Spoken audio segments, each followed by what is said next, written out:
Every country on earth at the moment is reforming public education. There are two reasons for it. The first of them is economic. People are trying to work out, how do we educate our children to take their place in the economies of the 21st century? How do we do that? Given that we can't anticipate what the economy will look like at the end of next week, as the recent turmoil is demonstrating. How do we do that? The second, though, is cultural. Every country on earth is trying to figure out, how do we educate our children so they have a sense of cultural identity and so that we can pass on the cultural genes of our communities while being part of the process of globalization. How do we square that circle? The problem is they're trying to meet the future by doing what they did in the past. And on the way, they're alienating millions of kids who don't see any purpose in going to school. When we went to school, we were kept there with a story, which was if you worked hard and did well and got a college degree, you would have a job. Our kids don't believe that. And they're right not to, by the way. You're better having a degree than not, but it's not a guarantee anymore. And particularly not if the route to it marginalizes most of the things that you think are important about yourself. Some people say we have to raise standards as if this is a breakthrough. You know, like, really, yes, we should. Why would you lower them? You know, I mean, I haven't come across an argument that persuades me of lowering them. But raising them, of course we should raise them. The problem is that the current system of education was designed and conceived and structured for a different age. It was conceived in the intellectual culture of the Enlightenment and in the economic circumstances of the Industrial Revolution. Before the middle of the 19th century, there were no systems of public education. Not really. I mean, you could get educated by Jesuits, you know, if you had the money. But public education, paid for from taxation, compulsory to everybody and free at the point of delivery, that was a revolutionary idea. And many people objected to it. They said it's not possible for many street kids, working class children, to benefit from public education. They're incapable of learning to read and write, and why are we spending time on this? So there's also built into it a whole series of assumptions about social structure and capacity. It was driven by an economic imperative of the time, but running right through it was an intellectual model of the mind, which was essentially the Enlightenment view of intelligence. That real intelligence consists in the capacity for a certain type of deductive reasoning and a knowledge of the classics originally, what we come to think of as academic ability. And this is deep in the gene pool of public education, that there are really two types of people, academic and non-academic, smart people and non-smart people. And the consequence of that is that many brilliant people think they're not, because they've been judged against this particular view of the mind. So we have twin pillars, economic and intellectual. And my view is that this model has caused chaos in many people's lives. It's been great for some. There have been people who have benefited wonderfully from it. But most people have not. Instead, they suffer this. This is the modern epidemic, and it's as misplaced and it's as fictitious. This is the plague of ADHD. Now, this is a map of the incidence of ADHD in America, or prescriptions for ADHD. Don't mistake me here. I don't mean to say there is no such thing as attention deficit disorder. I'm not qualified to say if there is such a thing. I know that a great majority of psychologists and paediatricians think there is such a thing. But it's still a matter of debate. What I do know for a fact is it's not an epidemic. These kids are being medicated as routinely as we had our tonsils taken out. And on the same whimsical basis, and for the same reason, medical fashion. Our children are living in the most intensely stimulating period in the history of the earth. They're being besieged with information and calls for their attention from every platform, computers, from iPhones, from advertising holdings, from hundreds of television channels.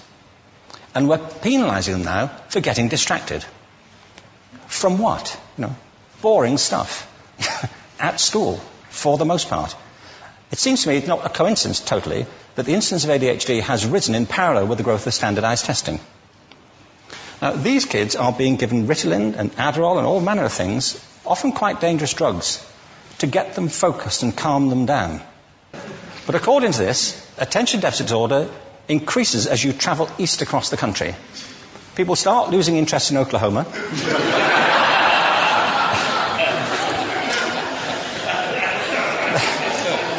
They can hardly think straight in Arkansas. And by the time they get to Washington, they've lost it completely. And there are separate reasons for that, I believe. It's a fictitious epidemic. If you think of it, the arts, and I don't say this exclusively of the arts, I think it's also true of science and of maths, but I say about the arts particularly because they are the victims of this mentality currently, particularly. The arts especially address the idea of aesthetic experience. An aesthetic experience is one in which your senses are operating at their peak, when you're present in the current moment, when you're resonating with the excitement of this thing that you're experiencing, when you are fully alive. An anesthetic is when you shut your senses off and deaden yourself to what's happening. And a lot of these drugs are that. We're getting our children through education by anesthetizing them. And I think we should be doing the exact opposite. We shouldn't be putting them asleep. We should be waking them up to what they have inside of themselves. But the model we have is this. I believe we have a system of education that is modeled on the interests of industrialism and in the image of it. I'll give you a couple of examples. Schools are still pretty much organized on factory lines, ringing bells, separate facilities, specialized into separate subjects. We still educate children by batches. We put them through the system by age group. Why do we do that? Why is there this assumption that the most important thing kids have in common is how old they are? It's like the most important thing about them is their date of manufacture. You know what I mean? Well, I know kids who are much better than other kids at the same age in different disciplines, or at different times of the day, or better in smaller groups than in large groups, or sometimes they want to be on their own. If you're interested in the model of learning, you don't start from this production line mentality. It's essentially about conformity, and increasingly it's about that as you look at the growth of standardized testing and standardized curricula. And it's about standardization. I believe we've got to go in the exact opposite direction. That's what I mean about changing the paradigm. There was a great study done recently of divergent thinking. Published a couple of years ago. Divergent thinking isn't the same thing as creativity. I define creativity as the process of having original ideas that have value. Divergent thinking isn't a synonym, but it's an essential capacity for creativity. It's the ability to see lots of possible answers to a question, lots of possible ways of interpreting a question, to think what Edward de Bono would probably call laterally, to think not just in linear or convergent ways, to see multiple answers, not one. So, there are tests for this. One kind of cod example would be, people might be asked to say, how many uses can you think of for a paperclip? One of those routine questions. Most people might come up with 10 or 15. People who are good at this might come up with 200. And they do that by saying, well, could the paperclip be 200 foot tall and be made out of foam rubber? Does it have to be a paperclip as we know it, Jim? Now, there are tests for this, and they gave them to 1,500 people. This is in a book called Breakpoint and Beyond. And on the protocol of the test, if you scored above a certain level, you'd be considered to be a genius at divergent thinking. Okay? So my question to you is, what percentage of the people tested, of the 1,500, scored at genius level for divergent thinking? Now, you need to know one more thing about them. These were kindergarten children. So what do you think? What percentage at genius level? 80. 80, okay. 98%. Now, the thing about this was it was a longitudinal study. So they retested the same children 5 years later, age of 8 to 10. What do you think? 50?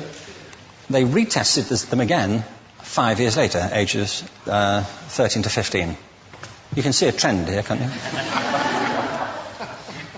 Now, this tells an interesting story, because you could have imagined it going the other way, couldn't you?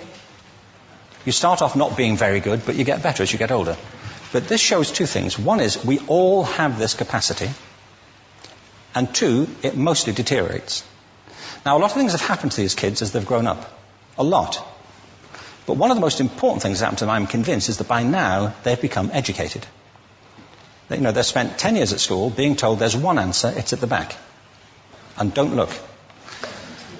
And don't copy, because that's cheating. I mean, outside schools, that's called collaboration, but inside schools. Now, this isn't because teachers want it this way, it's just because it happens that way. It's because it's in the gene pool of education. We have to think differently about human capacity. We have to get over this old conception of academic, non-academic, abstract, theoretical, vocational, and see it for what it is, a myth. Secondly, we have to recognize that most great learning happens in groups, that collaboration is the stuff of growth. If we atomize people and separate them and judge them separately, we form a kind of disjunction between them and their natural learning environment. And thirdly, it's crucially about the culture of our institutions, the habits of the institution and the habitats that they occupy.